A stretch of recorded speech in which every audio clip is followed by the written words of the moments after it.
a bullet politician. A wheelchair. Politician is jolly all over the place, living his merry life. Yeah.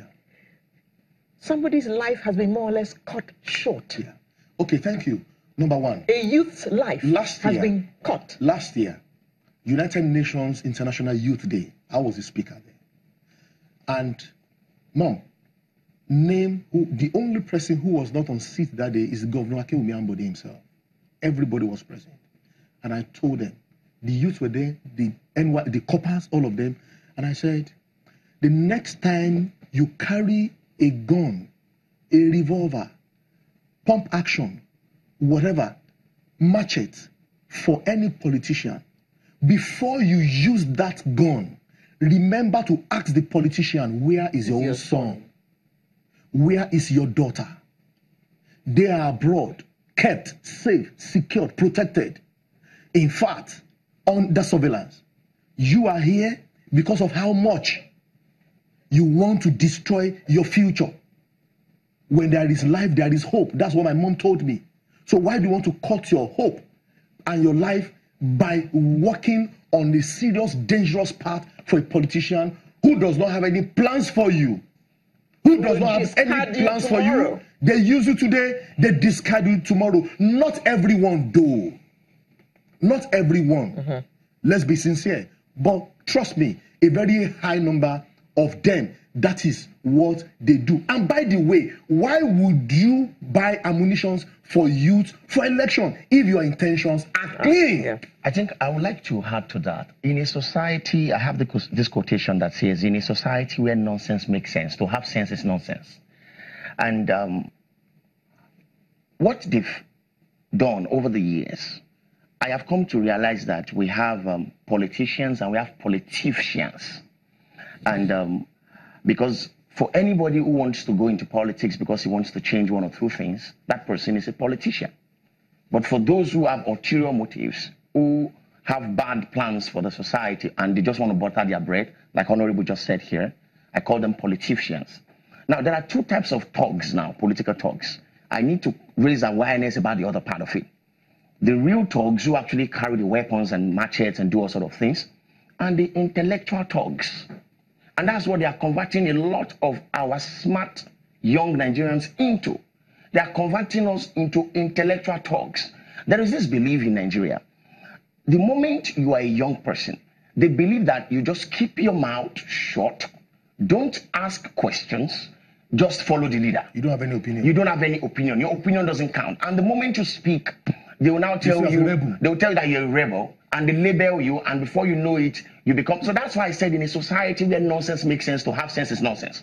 I have seen situations where we have a whole lot of young people who actually are very smart, are very skilled. They've gone through the 5 stages of developing themselves. That is moving from talent, to skill, to expertise, to experience, to the reflex level. Young people have done well with their lives, but they are not picked. Why? Because they are extra smart and they understand. So what do we do in this regard? It's simple. A few of us, the good news about transformation and revolution in terms of positive revolution that has occurred in time past and will still happen because it's happening. I'm going to tell you a revolution that just happened in this studio. This is the very first time that we're going to have 4 people from 4 different political parties agreeing in principle that the system has to change. Now, that's a revolution that's taking place. But for young people, it's not just even about the not too young to run. There is something we have to push further, and that is to really include young people in the electoral process by political parties. So we are not a success yet when we have youth party, that's one youth party. No, we are a success when PDP picks young people, 1 adult, 1 youth. 1 adult governor, 1 youth deputy governor, 1 adult Senate president, 1 youth deputy Senate president. Oh, and I dare to say 1 adult president and 1 youth vice president. Until we have that kind of mentality in all political parties involving young people, then I beg to say that what they have just done with not too young to run is okay, come and run.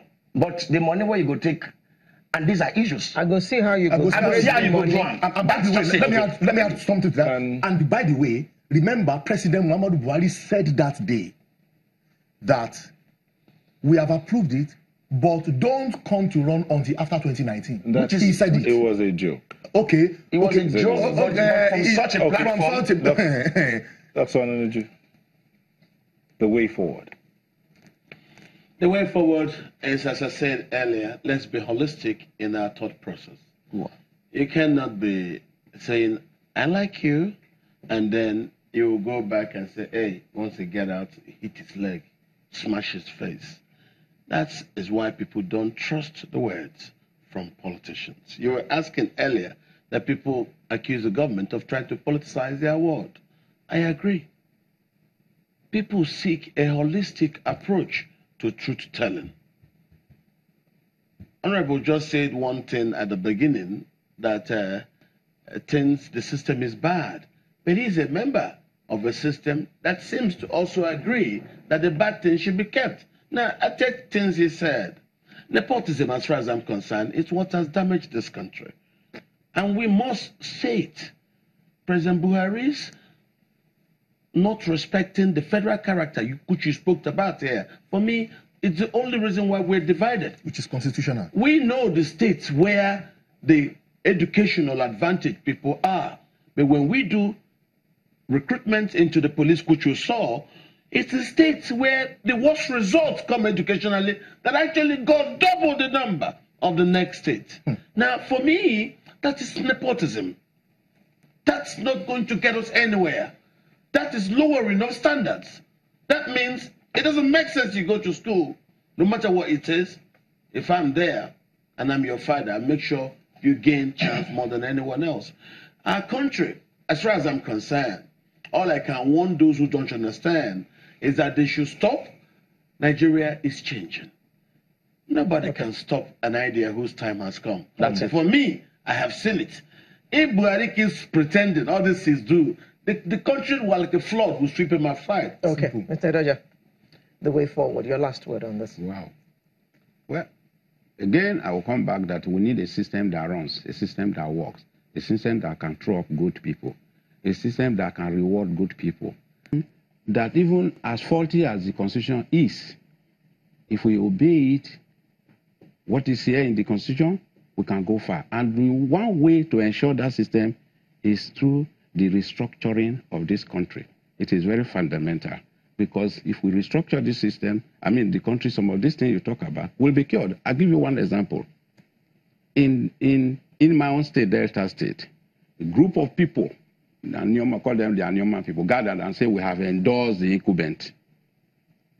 That is a breach of the Constitution, because Section 221 of the Constitution says no association, no group of persons other than those registered by INEC can seek for vote for a candidate. But here in Nigeria, people, churches, mosques endorse people. But the system is such that nobody goes to court. Nobody challenges it, because you will be seen as the odd man out. So we need a system that can promote good governance. Okay. I want to say to all Nigerian youths, both home and in diaspora, just as my campaign on social media and everywhere, please, I beg you, don't sell your birthright for a morsel of fufu. Don't sell your future for 50 naira bread. Please take your destiny in your hands. Remember Rwanda, the genocide that broke in. The Belgians used divide and rule for the Tutsi, the Hutu and the Tutsi. And you know what happened in 1916? The war that broke out. Remember what happened in 1956 and the last one in 1990. Before they came back to their sense, and come on, before these people came, we were one. We were speaking the same language. We were relating together. We were married each other. No religion, no tribalism, no ethnicity. Nothing divided us. That was why today, is it not a shame on us? At the last meeting, Rwanda president is made the chairman of the AU and other committees now. Please, we need to think, Nigerian youth. I give it to you. You are doing well. Awesome. Let's come together and fight anything that is not making us to achieve our full potential in our motherland. God bless Nigeria. Bayomi. Yeah, well, I just have this to say. Nigerian democracy will be 20 years next year, and that means she's 19 years old, and she's getting smarter every day. So I have this just to say. We're going to move from just politics of interest and move away also from politics of personality and go into politics of ideology. And that ideology is making sure that we put people who have competence, compassion, and character, ardent creativity, altruistic intellectualism, and optimal productivity. People that will do so well, where we have inclusive meritocracy, a system that will bring about inclusive meritocracy, fairness, equity, and justice. Those are the ideologies upon which a lot of political parties that are coming up now are sitting upon. That's why a member of Alliance for Democracy can align with the ideology of a member of Alliance for New Nigeria. Now, we must ensure that we work together based on ideology that are developmental. Having said that, change is coming like the wind blowing. Take it or leave it, it's going to happen. Abayomi Mighty. We have been chatting with, I'll start with the youth this time. The young people, not the youth. Mr. Gbenga Ademujimi, who's a social entrepreneur. Abayomi Mighty, a veteran youth leader.